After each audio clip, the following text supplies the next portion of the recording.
Tumbascalero en el interior peninsular, dentro de la red colaborativa de excelencia docente de la Universidad de Valladolid. Bien, los tumbascaleros se definieron como tal a raíz de las excavaciones llevadas a cabo en el Valle de Ambrona. El Valle de Ambrona se localiza en el confín suroriental de la provincia de Soria, justamente en el entronque del sistema central con el Ibérico y en el vértice de divisorias de varias cuencas fluviales, tanto la cuenca del Ebro, la cuenca del Tajo, la cuenca del Duero. Es una zona, digamos, estratégica en las comunicaciones en el interior peninsular entre lo que es la cuenca del Ebro y la del Duero, la del Tajo, entre el norte también y el sur, entre la meseta norte y la meseta sur. Es un lugar de una enorme riqueza medioambiental, pero también una enorme riqueza arqueológica. Los primeros trabajos en el Valle de Ambrona consistieron en la prospección de lo que es todo el valle, que tiene unos 15 kilómetros de largo por 1,5 kilómetros aproximadamente, 2 kilómetros de ancho, y se descubrieron hasta 107 estructuras, yacimientos arqueológicos, y dentro de ellas los 2 monumentos que con el tiempo pasarían a definirse como las tumbas Calero, el túmulo de la Sima y el túmulo de la Peña de la Abuela. A lo largo de las investigaciones en el Valle de Ambrona descubrimos una secuencia funeraria muy interesante que va de las tumbas individuales en fosa del Neolítico antiguo en torno al último cuarto del sexto milenio, el 5200 a.C., la tumba concretamente de la Lámpara, que está muy próxima a la Peña de la Abuela. Pasaríamos posteriormente por la fase de las tumbas Calero del Neolítico pleno en torno al 4000. Posteriormente tendríamos las cámaras también megalíticas de tipo Tolos, probablemente el Tolos más antiguo de la península ibérica, y junto a ellas también se conocen túmulos sin estructura propiamente megalítica. Y por último tendríamos las tumbas individuales campaniformes, bien reaprovechando monumentos funerarios megalíticos anteriores o de enterramientos depositados en túmulos individuales. En esta imagen tenemos una muestra de lo que es el proceso, de lo que ha sido el proceso de investigación para descubrir, para conocer cuál es el proceso, cuál ha sido la entropía de las tumbas Calero. En primer lugar tenemos aquí la Peña de la Abuela, con una serie de imágenes de todo el proceso de investigación que incluyen las réplicas y el programa de arqueología experimental que hicimos para conocer cómo funcionaban. Y en esta otra imagen tenemos también la propia ubicación en un entorno peculiar también de la tumba de la Sima, junto a una de las pocas lagunas todavía activas. Las dos tumbas se encuentran en el mismo Valle de Ambrona, separados unos 4 kilómetros una de otra, y también en una ubicación topográfica prácticamente idéntica en el inicio de la pendiente que sube a las laderas del valle. En esta imagen lo que tenemos es una vista del estado de los monumentos en proceso de excavación, justamente cuando se observa lo que es la costra de cal, que inmediatamente vamos a comentar y vamos a darle un poco de sentido. En este caso es la Peña de la Abuela y en este caso la tumba de la Sima. El monumento de la Sima es un monumento desde mi punto de vista único en la prehistoria europea, donde hemos documentado 3 fases sucesivas que serían la tumba Calero propiamente dicha. Aquí tenemos solamente la costra de cal que está sellando un depósito funerario increíble. Luego lo comentaremos. Lo que sería la estructura de tipo Tolos con determinadas segregaciones espaciales en su interior, y posteriormente tendríamos la tercera fase de reutilización campaniforme que luego describiremos. Antes de pasar a explicar todo el proceso de la cal, tenemos que situar cronológicamente estos monumentos. El túmulo de la Sima se sitúa, tenemos unas dataciones absolutas de en torno al 3980 a 3940 KBC, y la Peña de la Abuela de 3800 a 3700 KBC. Estas fechas lo que nos están indicando es que, si bien pudieron ser estructuras que funcionaron o que se utilizaron simultáneamente, también podemos pensar que son el producto, son las tumbas de un mismo grupo que se mueve después de 2, 3, 4 generaciones como mucho, ocupando determinadas partes del valle, porque insisto, se encuentran en el mismo valle separadas unos 4 kilómetros una de la otra.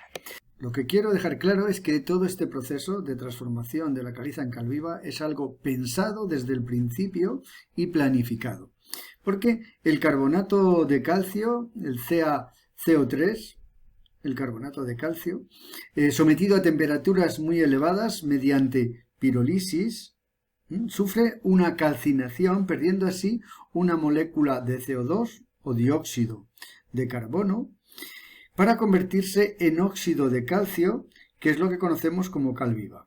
Una vez se produce esta calcinación, de manera natural la cal produce reacciona con las moléculas de agua presentes en el medio, sumando una molécula de H2O a su fórmula para convertirse en hidróxido de calcio, que es lo que conocemos como cal apagada, que es, a su vez, lo que encontramos en nuestras tumbas caleros. Todo este proceso de calcinación, de transformación de cal viva en cal apagada, es algo completamente antrópico y pensado desde la concepción de la propia tumba.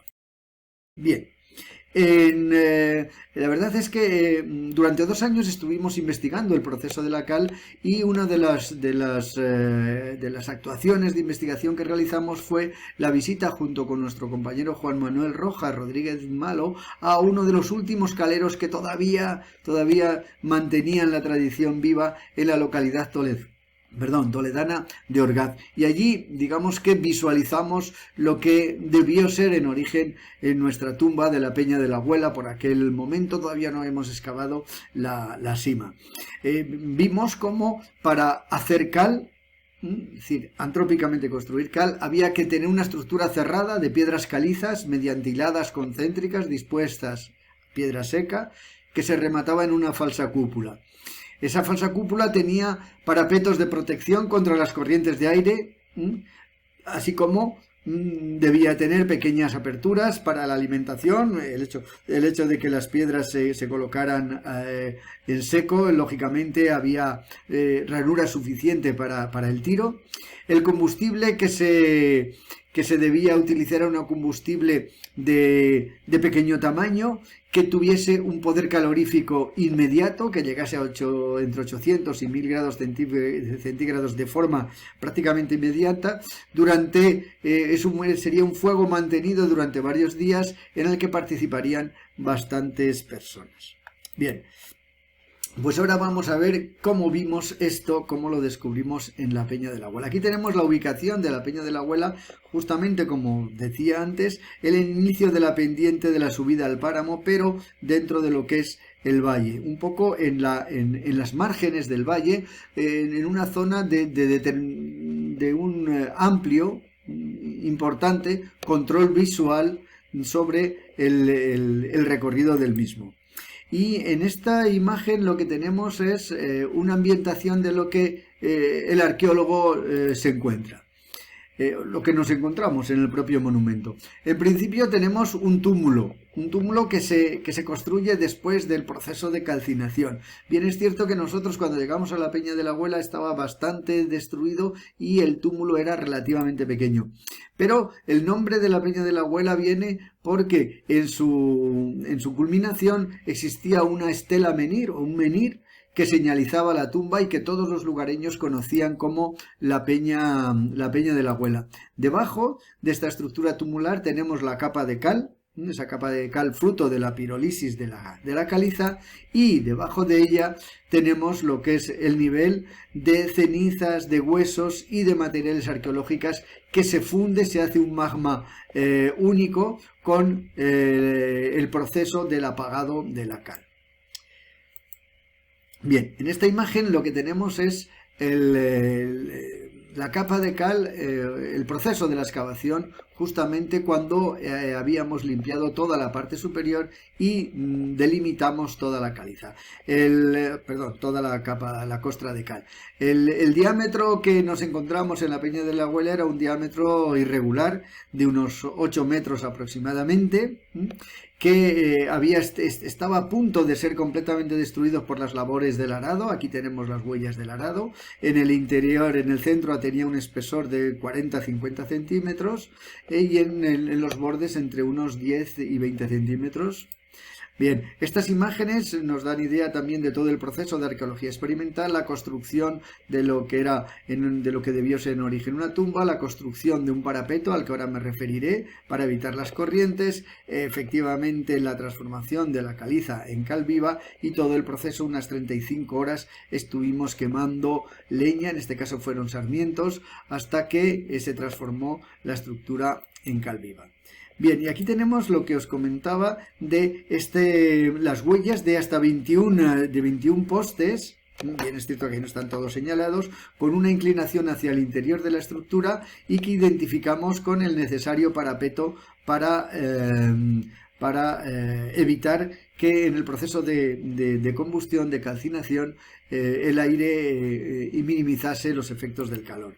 Y en el interior de la tumba nos encontramos, lógicamente, con huesos calcinados, otros solamente carbonizados, porque depende un poco de su ubicación, tanto en el eje de tiro del propio monumento, como si alguno estaba inmediatamente debajo de capas de ceniza o de tierra, no estaban tan quemados. Inmediatamente, descubrimos en su interior un montón de ajuares exóticos, como pueden ser estas cuentas de collar de Dentalium, las preciosas espátulas San Martín el Miradero de tibias de Euricápridos, las famosas y tan abundantes hachas pulimentadas, un conjunto importantísimo de láminas de siles y microlitos.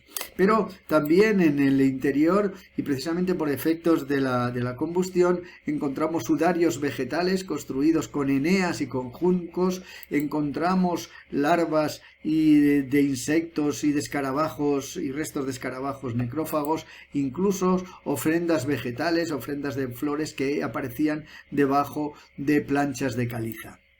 Insisto, nosotros llegamos a identificar en el interior un área noble, que es el área que estaba formada por cistas de piedra, por lajas que tenían debajo el sudario y los restos humanos de lo que sería, digamos, el resto de la tumba. Aquí tenemos más detalle o un poco más definidas lo que son las cistas en su interior, que nos estaban hablando de una cierta segregación espacial ya, las lajas debajo de las cuales aparecían los sudarios, y aquí tenemos en gris las violaciones de época romana. Continuamos con el segundo de los monumentos que hemos identificado como tumbas caleros. Se trata del sepulcro, de la tumba, del túmulo, de la sima, especialmente la fase 1, porque como hemos dicho y vamos a explicar, la tumba de la sima tiene 3 fases interesantísimas. En esta imagen lo que podemos observar es precisamente una vista de lo que son la primera de las fases, la tumba calero. Esto sería la costra de cal, el magma. Aquí tenemos una sección para que veamos el depósito, el espesor de esta costra de cal. Tenemos también la coraza tumular y lo que podría ser la apariencia original. Y en esta otra imagen tenemos el contenido. Bien, es cierto que no excavamos toda la superficie de la tumba calero por no destruir la parte que se asentaba en la costra de cal, que era el tolos, en definitiva. Pero tenemos algunas imágenes de lo que eran los huesos calcinados y la costra de cal, donde aparecían incrustados una buena cantidad de restos óseos. Tenemos restos óseos in situ, tenemos algunos de los materiales arqueológicos que aparecían también muy fracturados, craquelados por el fuego, como hachas pulimentadas, microlitos geométricos y también el mango, en definitiva, de la epífisis de una de estas bellísimas espátulas sobre Euricápridos. Aquí tenemos con mayor detalle esta misma imagen en la que aparece lo que es la costra de cal, la base sobre la que se edificó la Sima 2, que era el Tolos, que ahora hablaré de él, y aquí tenemos este enorme espesor de casi 60 centímetros que aparecía justamente en el medio, en el centro de lo que era toda la estructura calcinada. Vemos perfectamente, calculamos que habría hasta unos 9.000 kilos de cal. Sería una tumba verdaderamente increíble. Aquí tenemos los restos calcinados que hemos visto anteriormente y aquí la parte destruida por una violación probablemente de época medieval y previamente también de época romana. Bien, la segunda fase de la Sima 2 es lo que es el Tolos. Aquí lo podemos observar.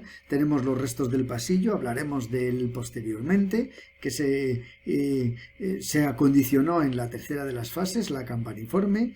Tenemos en el interior la evidencia de una segregación espacial mediante cistas hechas con arenisca, no con caliza, con arenisca. Son dos cistas geminadas, como podemos ver aquí, y una serie también de ajuares, como son ajuares que detentaban los últimos inhumados, una serie de cuentas de collar de variscitas, una serie de láminas fabricadas ad hoc, con remontajes clarísimamente, hachas pulimentadas, láminas de siles, etcétera, etcétera. Bien, ¿qué es la interpretación sociocultural que podemos dar a este tipo de estructuras megalíticas selladas por la cal? Bien, el complejo ritual alrededor de la cal aporta claras connotaciones simbólicas, pues la cal permite fundir los restos humanos, los ajuares y la propia estructura de la tumba en una masa informe. La disolución del nivel funerario en el magma de cal representa la disolución de la personalidad de cada individuo fallecido. Así el magma se convierte en la representación simbólica de la colectividad. La emergencia de tensiones sociales se manifiesta en la aparición de estructuras individuales en el interior del osario, como fruto probablemente de las redes de intercambio de elementos de prestigio o elementos exóticos. En este momento, con las tumbas calero, es el mensaje colectivo el que se impone, pues las tumbas son quemadas y así se transforman en un magma homogéneo y unitario, sin diferencias entre los individuos que son inhumados. Sin embargo, en la Sima 2, este discurso ideológico ha cambiado. ¿Por qué?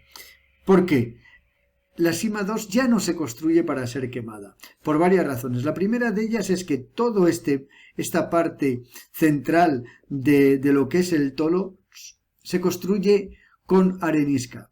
La arenisca, y ellos lo sabían perfectamente, no sirve para producir cal. Si quemáramos este tolos, esta segunda construcción, no conseguiríamos ese magma líquido que uniformiza todo, porque todo este paramento es de arenisca y por tanto, aparte de las connotaciones sobre el color, etcétera, etcétera, que no podemos detenernos aquí, evidentemente esto es una estructura hecha para no ser quemada. El corredor se modifica también, como veremos más adelante. El interior tiene las segregaciones estas espaciales donde se enterrarían de forma individualizada algunos individuos. Por tanto, la Sima 2 no se construye para ser quemada, sino para mostrar el mensaje de su interior.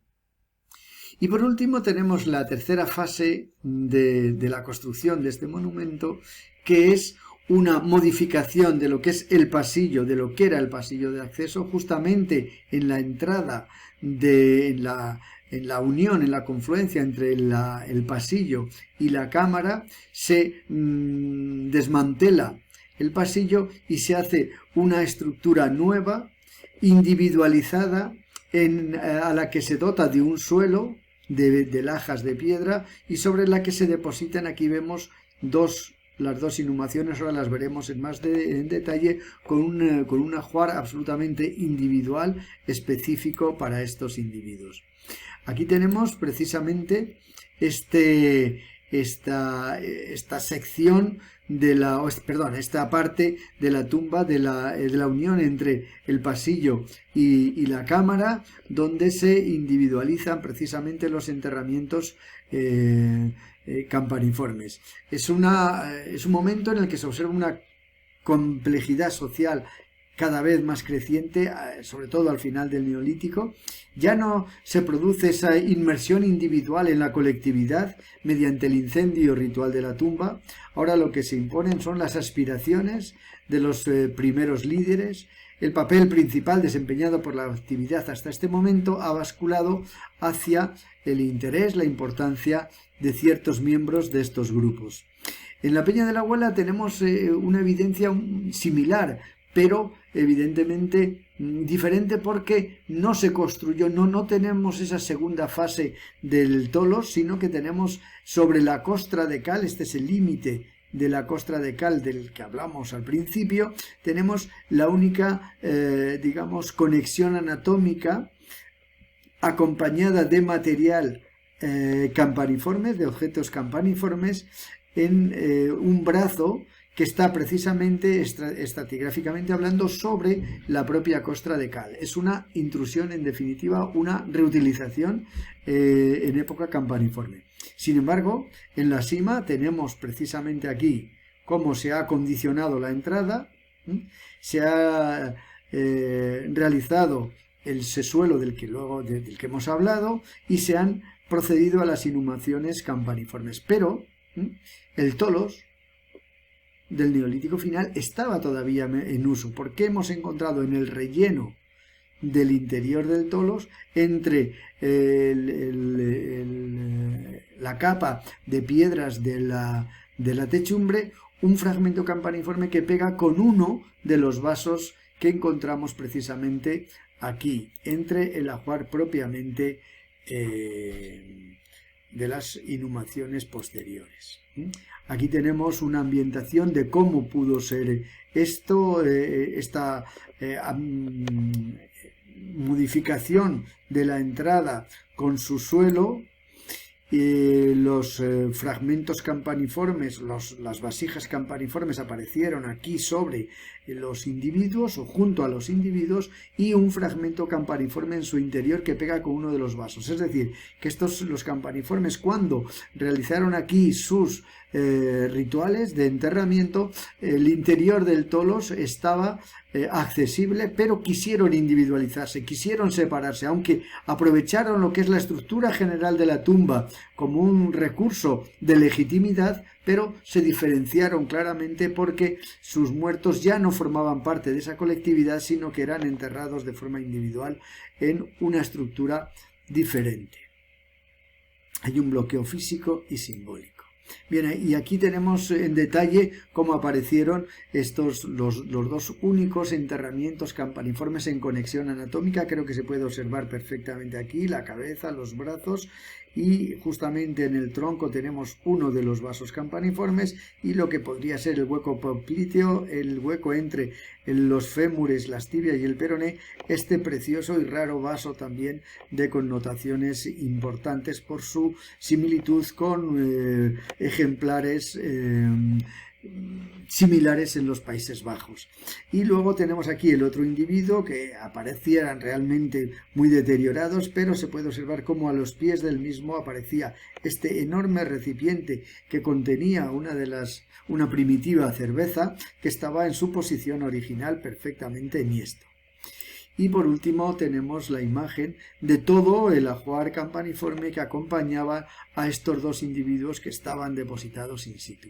Es decir, hemos visto toda una secuencia, toda una sucesión de situaciones sociales que se producen desde la ocupación, desde la creación de las tumbas monumentales, selladas, clausuradas mediante un ritual de fuego hasta la individualización de los enterramientos y con el surgimiento de las primeras jerarquías digamos personalizadas o personales en el mundo campaniforme.